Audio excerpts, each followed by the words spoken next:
The Horse Race is brought to you by Benchmark Strategies, Boston's leading public affairs and public relations consulting firm. To learn more, connect with Benchmark on LinkedIn at Benchmark Strategies or visit benchmark-strategies.com.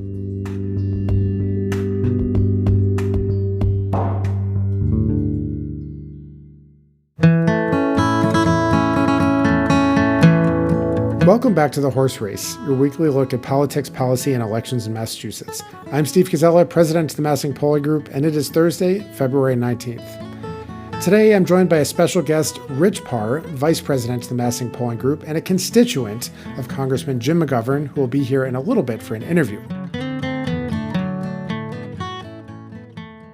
All right, Rich, welcome. You are our special guest today. Jen is off this week, but we'll be back soon. And Rich is a constituent of our main interview subject. So, Rich, welcome to The Horse Race. Thank you for having me. I'm excited that you're talking to my congressman, even though I am actually not in the district at the moment. I'm actually, this is school vacation week, very important for parents. So we're actually in Brooklyn, New York, cat sitting for a friend and doing kind of the work / take the kids to museums type situation. So, excellent. Hello from Brooklyn. Any good museums so far? We went to the Cooper Hewitt Museum up on the Upper East Side Museum Mile. This is the Smithsonian. It's part of the Smithsonian. It's the National Design Museum.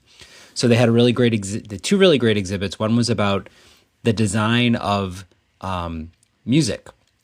So various music players over the years, from the phonograph to the iPod to all these very fancy stereo systems. And they also had like album covers and concert posters and kind of graphic design as it's expressed through music. So that was a great exhibit. Then they had a great photography exhibit by a photographer actually from Massachusetts who goes around and takes pictures of industrial processes.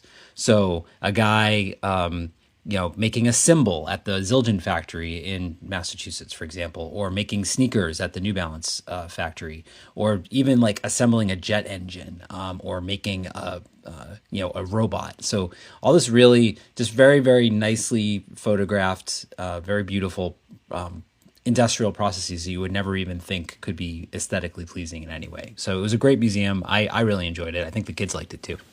Interesting. Well, it actually just so happens that it's also school vacation week here. So we have been in Naivasha, which is, you can pull out your maps. It's a town a little bit sort of north and west of Nairobi. And we did not go to any museums, but we did climb a dormant volcano a couple of days ago.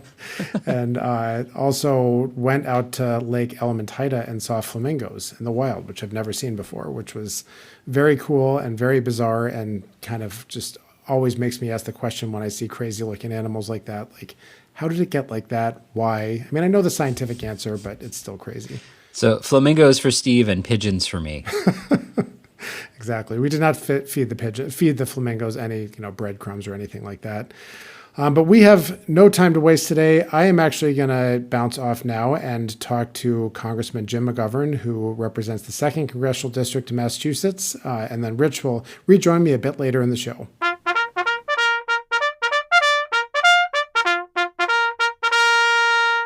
Next up in our Congressional Conversation series, we have U.S. Representative Jim McGovern of the 2nd Massachusetts District, which covers a swath of central Mass connecting our southern and northern borders. It stretches loosely from the Worcester area up and west through Northampton and Greenfield, and he's a returning guest of the Horse Race, and we are happy to have him back. Congressman, welcome. Happy to be with you.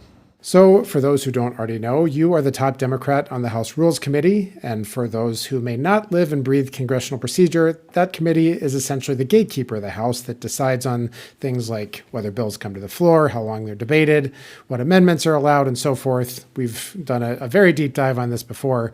But a question for you is, when your party is in the minority, the majority controls that gatekeeping power. So what can you do with your role right now? Well, the way the Rules Committee is set up, there are 9 Republicans and 4 Democrats, so it's hard to prevail. But we do our best, and we try to make the arguments for them to make and order more of our amendments. And if we can't persuade them on the merits, we try to shame them, and then we take the battle to the floor.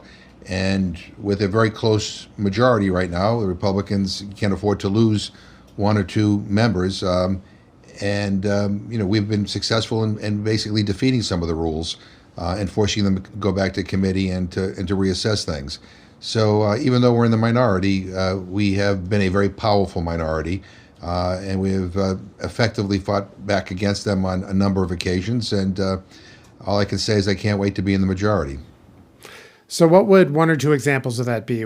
Just a couple examples of places where you've been able to use the power that Democrats have, the power of, as you say, persuasion to affect the outcome that you were hoping for? Well, let's talk about the Epstein files, for example, right?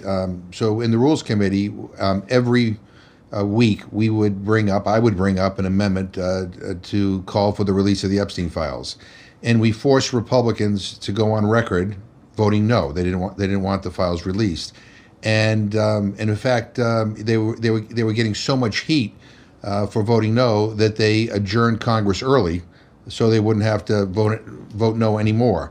And then we basically set the stage for a discharge petition, which is, if you get 218 signatures on a discharge petition, you can force a vote on a matter.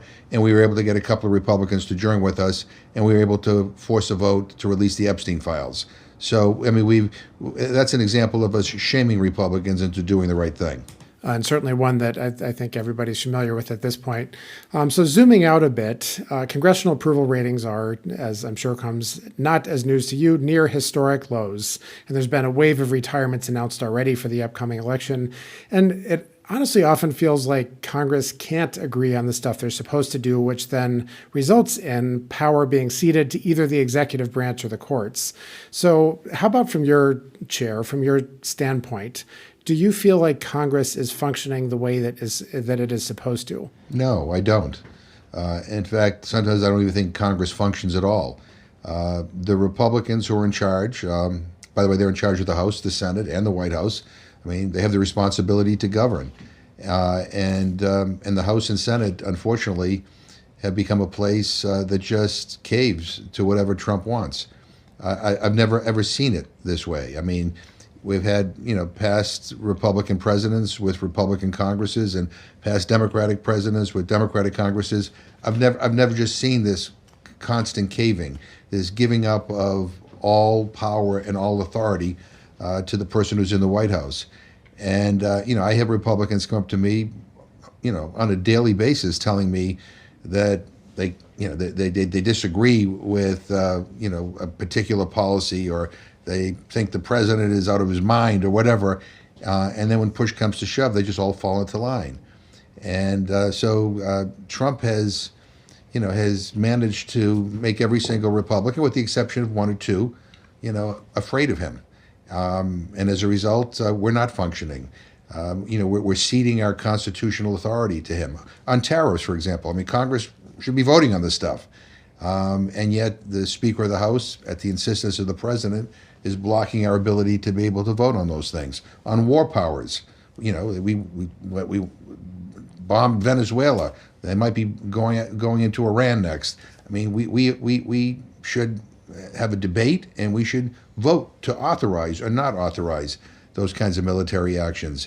And yet we've had a Republican leadership that has just been afraid to do its most basic duty. And we're not serving as a check or a balance. We're just caving. And it really, quite frankly, is depressing. As somebody who cares about the institution, I've watched it disintegrate under this leadership. In some ways, it feels like these problems existed perhaps in a different form in the past as well. Maybe not the caving problem, but certainly the one where more authority seemed to be in the executive branch than perhaps one might think would be if all you did was read the Constitution and go to high school civics class. It seems like there have been executive orders doing more things and Supreme Court rulings doing more things that one would think Congress might be responsible for. So what needs to change in your view to restore the authority and credibility of Congress? Congress needs to develop a backbone and do its job. I mean, it's that simple. Again, we have authorities that are given to us in the Constitution. We ought not to give them up. We ought not to ignore them. And so that's what it takes a Congress, it takes a leadership that basically understands that it is important to preserve Congress's prerogatives and powers, and that it is in the best interest of the country. It produces better policy, and if we do that, and I get it. We all want to, if you're a Republican, you want to please the Republican president right now, but that doesn't mean you should give up the constitutional authority of the body that you're serving in. I'd like to look at this a bit from a system standpoint, though, which, in my view, suggests that that some of the issues are the system rather than the individuals that are a part of the system, and that the system produces the outcomes that the design means that it will produce. At the risk of kind of going too deep on that analogy, but is it actually just a matter of electing different people, or do there actually need to be structural changes to the way that Congress is set up and operates? Well, I mean, there may be some structural changes that are needed to clarify our authority, I've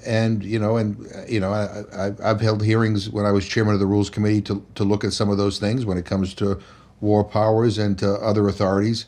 But at the end of the day, these systems are only as good as the people who serve in them. And again, I see every day the Speaker of the House just basically cave. I see chairs of committees cave. They have the authority to do certain things. They choose not to because it's easier to just give the president a blank check.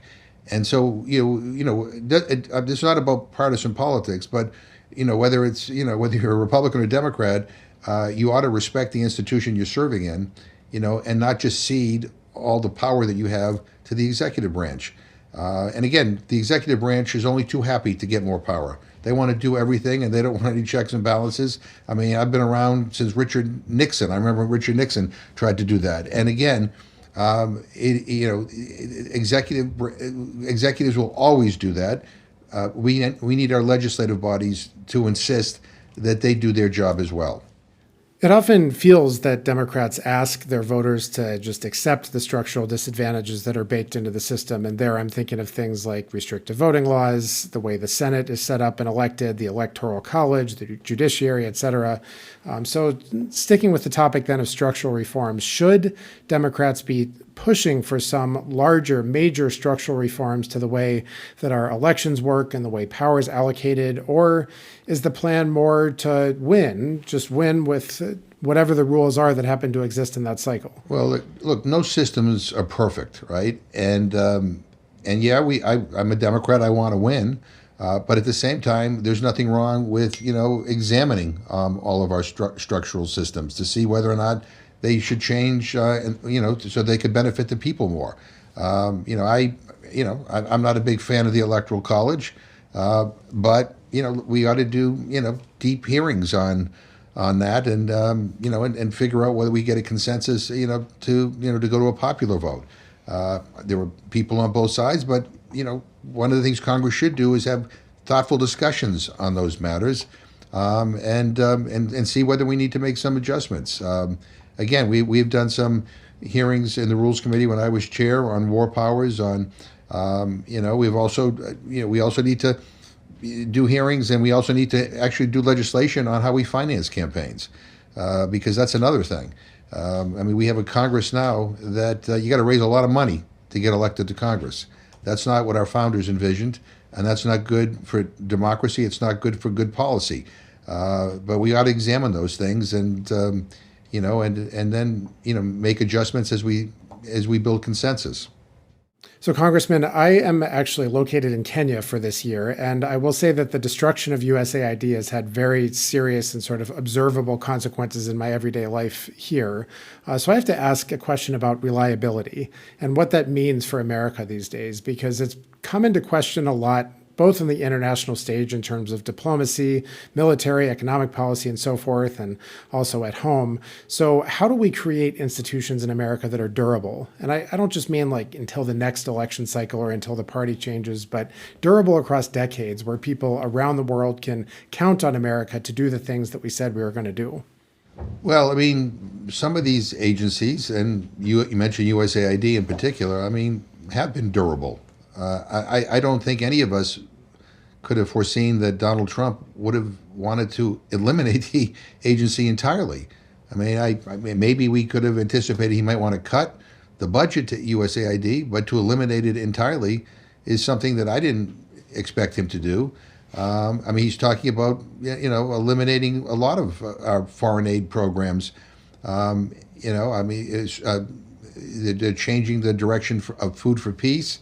They're going after McGovern Dole, the International School Feeding Program, and it's really disheartening to me because I've traveled around the world a fair bit, and I think America's strength and America's respect around the world is not determined by how many bombs we send to countries, but but as a result of our humanitarian aid programs, helping feed hungry people, helping countries develop, helping create economies in countries that are extremely poor, and I hear a lot from my friends all over the world that they don't recognize the United States right now. This is not the country that they grew up to admire and respect. And they think that we've kind of fallen into the stereotype of being an imperialist, arrogant country that doesn't care about anybody in the world. That all we care about is making money for a few elites here in the United States. And I think it's weakening our position around the world. And I get it. I get the disappointment in places like Kenya and other countries where USAID played a big role. I mean, I was at an event in Europe not too long ago talking to people from all over Europe who,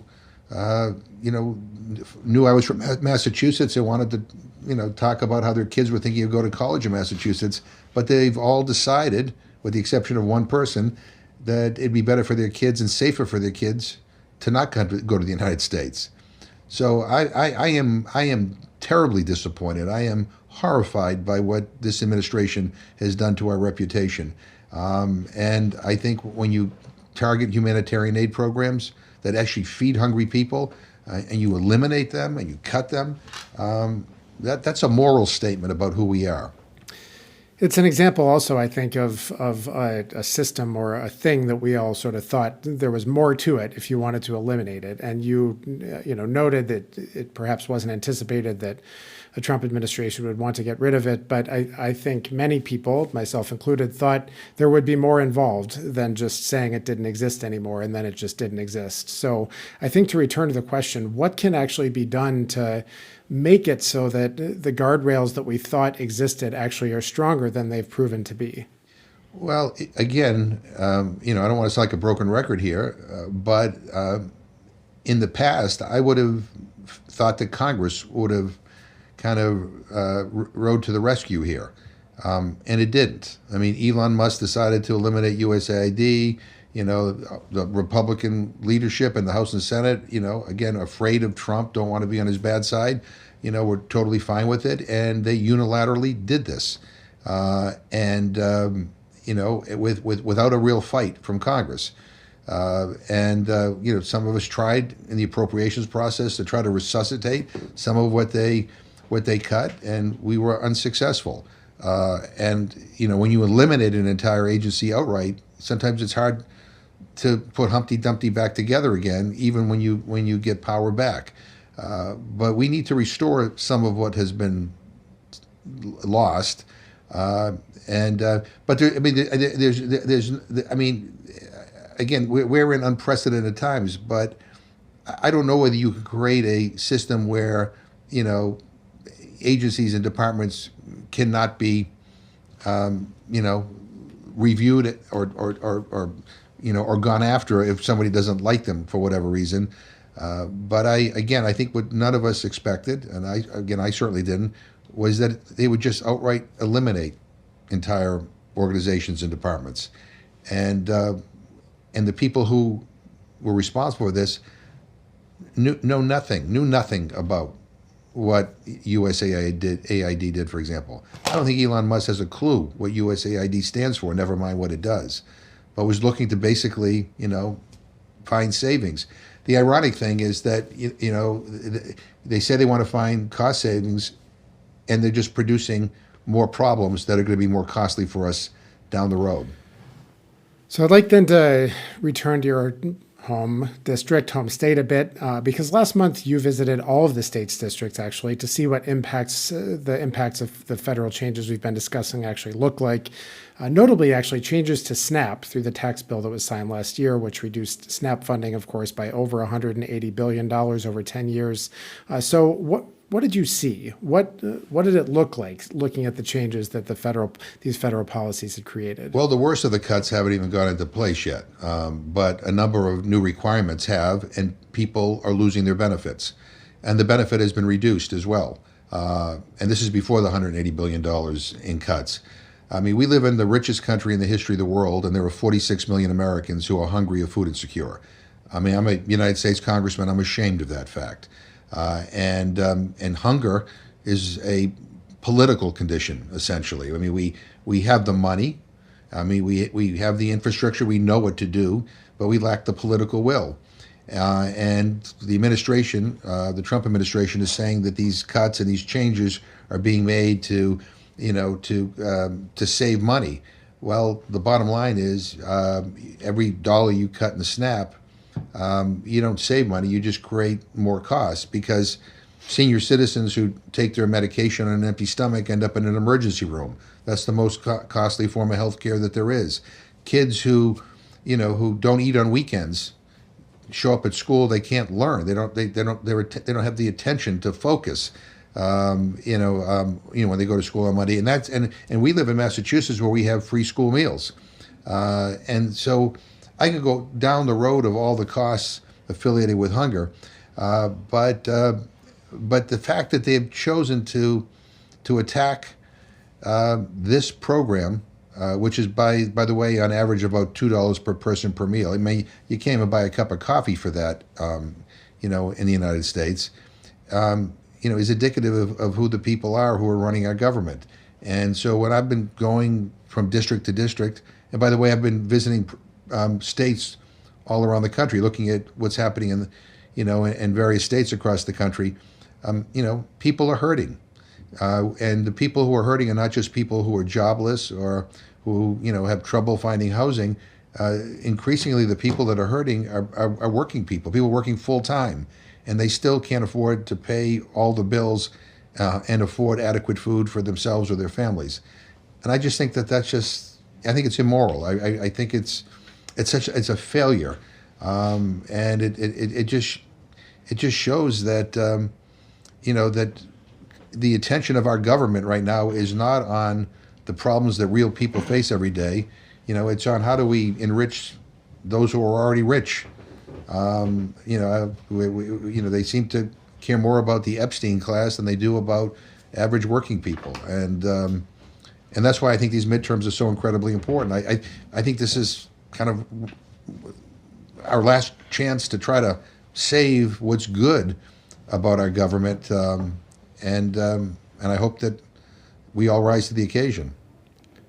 And we are almost out of time, but I have to ask one more question. Just in your travels around your district, of course, many people know you've got the Northamptons and Amheristes, but you also have some of the reddest parts of the state.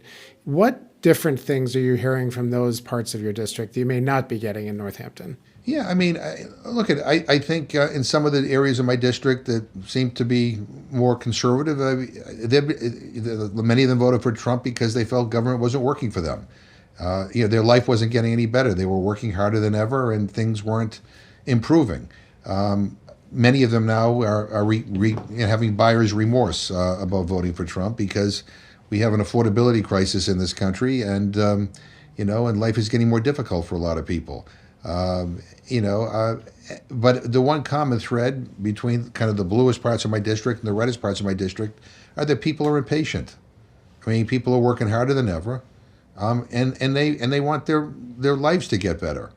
I mean, look, we spend more on health care in this country than in any country in the world, and we have some of the worst health outcomes.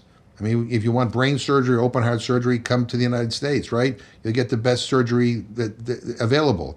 But it's preventing people from getting sick where we're failing.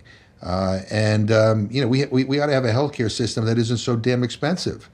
You ought to be able to go to the grocery store and be able to afford good, nutritious food for yourself and your families. You ought to be able to afford a decent place to live. And yet things are getting more and more expensive. And there are a lot of reasons for that. So people don't feel like Washington, is listening, that Washington is responding to their concerns. I think one of Kamala Harris's big mistakes in the last election was not acknowledging that things were still tough for people. And I think Trump's big mistake is he's in denial that people are hurting. He's in a make-believe world where he says everything is beautiful. Well, it isn't.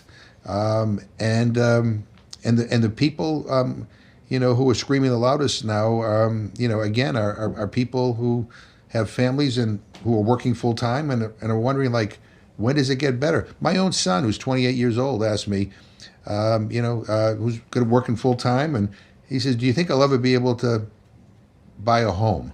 Do you think I'll ever be able to afford a house?"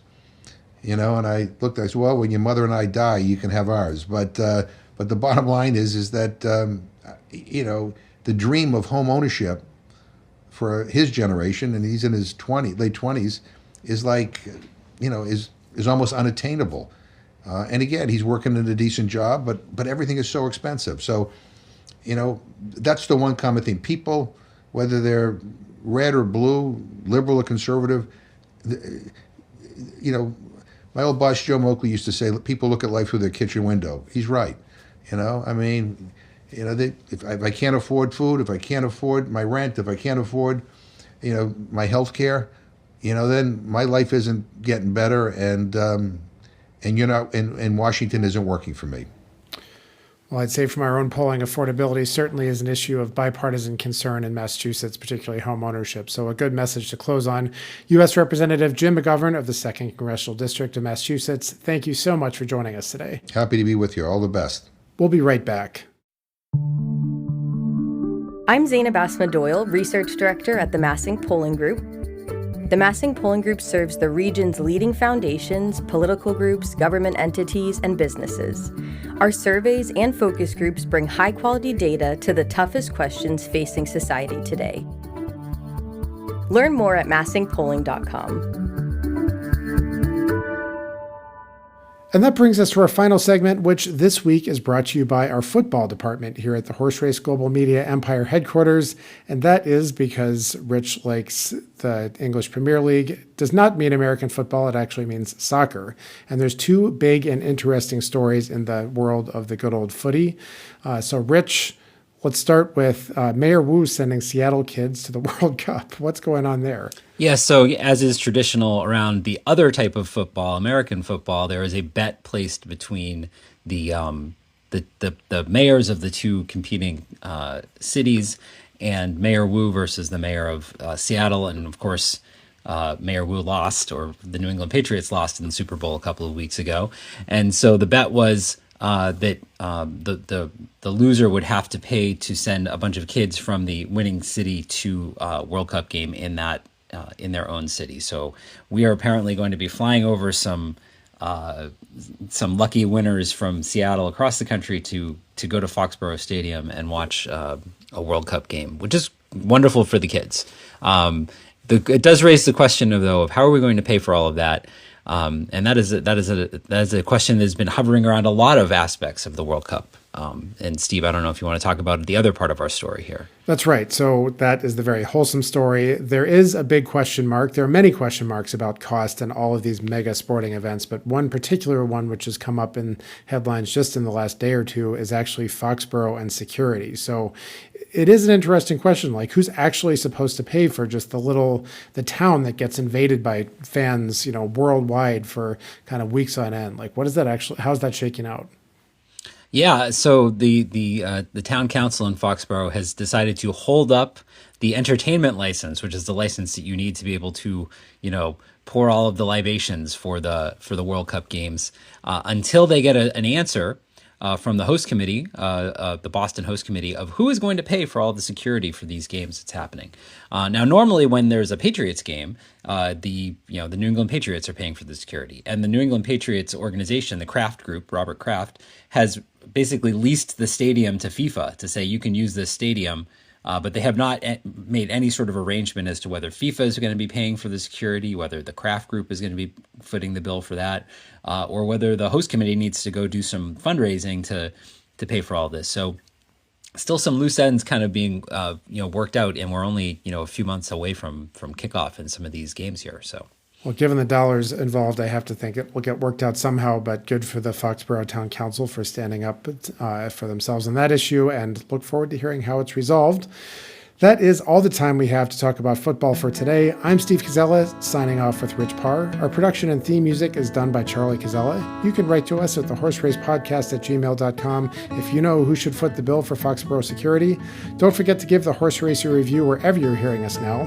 Subscribe to Commonwealth Beacon's daily download, and reach out to us here at the MassINC Polling Group if you need polls or focus groups done. For now, thank you all for listening, and we'll see you next week.